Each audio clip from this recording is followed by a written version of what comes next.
नमस्कार. महाराष्ट्र न्यूजमध्ये आपले स्वागत आहे. अंगणवाडी सेविका, मदतनीस आणि इतर कर्मचाऱ्यांचा थकीत कोरोना प्रोत्साहन भत्ता तात्काळ देण्याची मागणी करण्यात आली.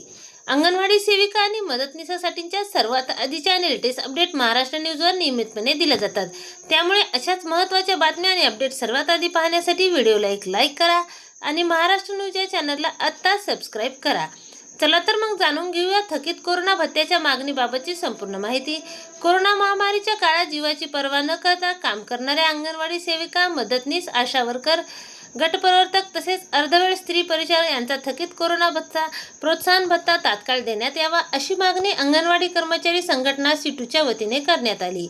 या मागणीसाठी 17 ऑगस्ट 2026 रोजी पंचायत समिती कोरपन्ना येथे मोर्चा काढण्यात आला. उड्डाणपूल बसस्टँड पासून पंचायत समितीपर्यंत हा मोर्चा काढण्यात आला. यावेळी कोरोना भत्ता मिळालाच पाहिजे तसेच किमान वेतन 30,000 रुपये मिळालेच पाहिजे अशा घोषणा देण्यात आल्या. रमेशचंद्र दहिवडे, किशोर जामदार आणि अरुण भोलके यांच्या नेतृत्वाखाली हा मोर्चा काढण्यात आल्याची माहिती देण्यात आली. विशेष म्हणजे अंगणवाडी कर्मचारी संघटनेच्या वतीने गट विकास अधिकारी श्रीकांत बोबडे, पंचायत समिती कोरपन्ना यांना निवेदन देण्यात आले.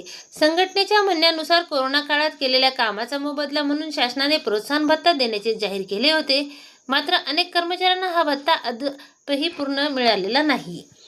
संघटनेने दिलेल्या माहितीनुसार जवळपास 24 महिने कोरोना काळात काम करूनही अनेक अंगणवाडी सेविका, मदतनीस, आशा वर्कर आणि गटप्रवर्तक यांचा सुमारे 23,000 रुपयाचा भत्ता थकीत असल्याचा दावा करण्यात आला.